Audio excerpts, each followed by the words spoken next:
Hey YouTube, Kaja here. I'm back with True Selesnya 2 with some updates. I'm going to do a quick deck tech, and then I'm going to post some replays from today from testing. I've been pretty happy with the deck overall. The matches have been going well. It's pretty strong versus the control matchups. There have been a few times where I was a little too ambitious with cards like Tristani's Judgment, where I had 4 on the board. So I went ahead and dropped this down to 3. I still like one of them in the deck versus Reanimator, and some other decks like Jund. But when you're playing against, say, blue-white tempo, and you just want an extra removal spell, it's not really that good of an option in the board because you want to be tapping 2 spells per turn. So when they try and counter the first spell, it either resolves or it doesn't, and then the second one should always resolve with all the ramp you have. So I don't know if you've seen my previous videos. You can find them in the list there. I'm not going to do a full deck tech. I'm just going to go over the updates. You can check the previous ones for the general idea of the deck. The lands have not changed from the previous video. Actually, this should be 2 Cavern of Souls. 2 in the main and 2 in the side. But this has not changed.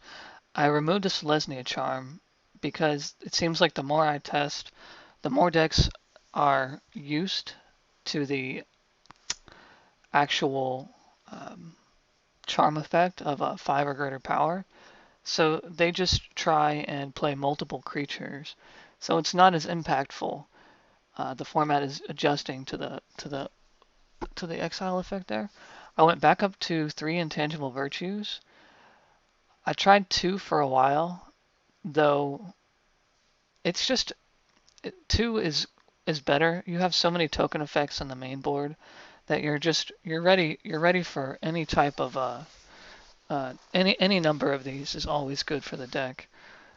You can play a charm, you can play a Garruk, you can play an increasing or whatever, a Thragtusk, and they all get benefits from the vigilance there. Okay, I'm up to 4 Borderline Rangers now.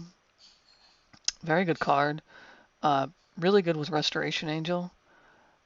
When those times when you don't have a Farseek and you don't have enough mana, you can always pretty much get there with the Borderland Rangers. They are a little clunky at 3 mana, but you can do things like you can name Cavern in a control matchup and always hit your land drops.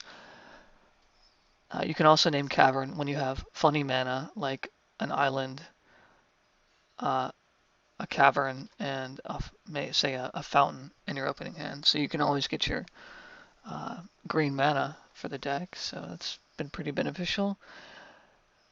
I cut down to 3 Thragtusk in the main and went to 1 on the board with 2 Resto Angels on the board.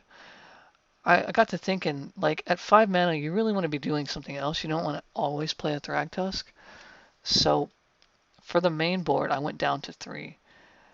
You can always add the extra one if you need it, but it's really just a vanilla 5/3, and that's sometimes not good enough.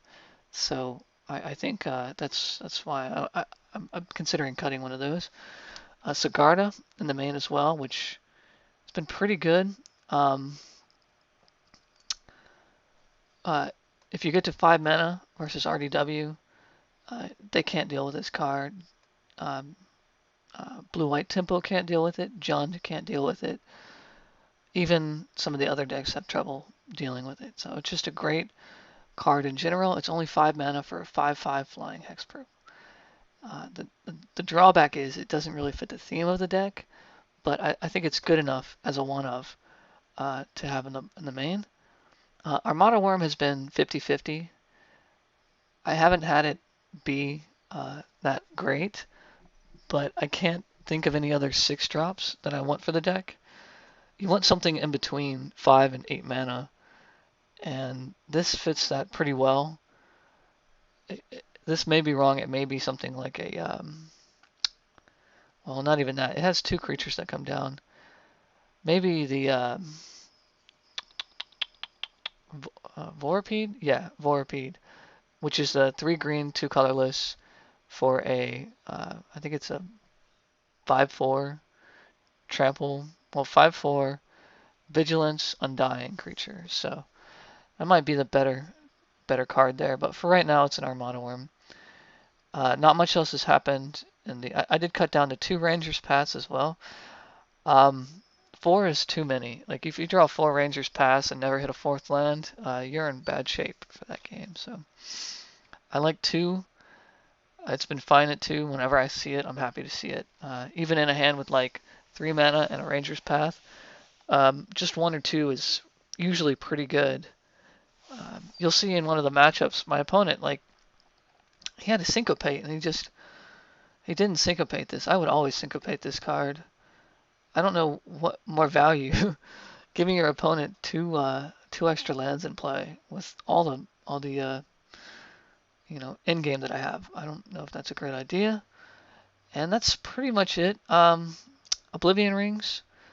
I was against the Oblivion Rings. I was more for the Trishani's Judgment, but I think our matchup versus Reanimator is already very good. We can, like you'll see in the replays that I pretty much just chump with 1/1s for like 4 or 5 turns and flash it back and then win with Crater Hoof. So without the trample effect, we're not really open to losing that bad to Reanimator. So and the same thing with Rest in Peace. I went down to 2, and that gives us the room for the Oblivion Rings, which are good in the blue-white tempo deck. All right, and that's it for the deck tech. Let's get to the replays. See you in a minute.